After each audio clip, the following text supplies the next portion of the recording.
Your work environment contains factors that can either help you to work to your maximum or hinder you from doing so. You need to identify the factors that can make your attempt to achieve the most from your working day more difficult and exert positive influence over them. And to use an example, instead of getting the benefits from reviewing the significant factors in their work world and influencing them for the better, two employees just moan about the things they don't like. Follow along to learn about their complaints. First employee: I am inundated with paperwork every day. I can't get on with the things I really need to do. Second employee: my chair is really uncomfortable. Sometimes that's all I can think about. That and how unbearably hot this office is. First employee again: I wish I had time to prepare properly for meetings, but I'm so busy with routine things that I just don't. Susan is different. She takes a proactive approach. As far as possible, she controls things in her environment that impact on her time management. This is how Suzanne controls elements from her environment. First, paperwork. I have a technique for deciding rapidly how to handle any paper document that comes into my office. Second, physical organization.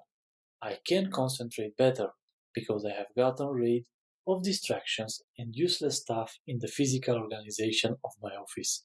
And third, meetings. I have a method for planning meetings, as a result of which my meetings are more productive. Now let's say that you have proactively reviewed the factors in your environment that affect your use of time, and you have found it extremely valuable to do so. Brad, who has the office next door, is not convinced. What do you say to convince him of the benefits? You have these options. 1. You get more out of my meetings because of how I plan them. 2. I now have a technique that allows me to decide quickly what to do with any paper that comes into the office. 3. I now have a technique that allows me to keep all the paper documents that I receive. And 4. My concentration is better because I have gotten rid of everything in the physical organization of the office that distracted me or was not relevant. 5. I have a method that means I don't have to prepare for meetings. Now take a minute or two and try to find out the correct answer. As a result of reviewing the time-related factors in your environment, your meetings will be more productive and you will be able to concentrate better in the office. You will also be able to decide quickly what to do with paperwork. So let's compare the answers. Option 1: this choice is correct. Planning your meetings makes them more productive. Meetings that are planned are agenda driven.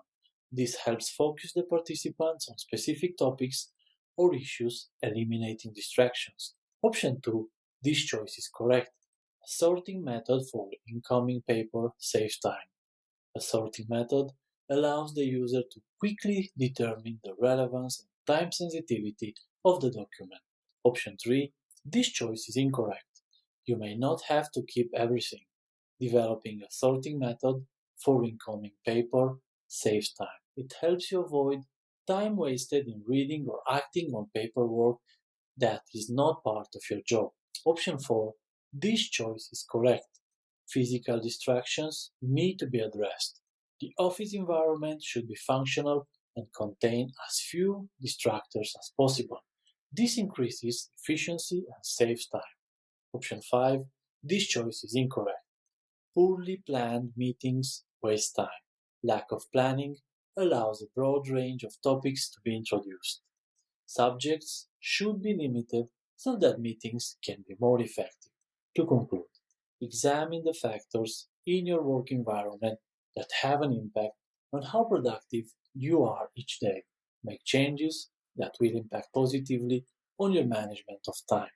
Next, an apparently not so fun part of the course: managing paperwork. I'm pretty sure many of us don't like doing it, but the choice is to manage paperwork or to survive paperwork.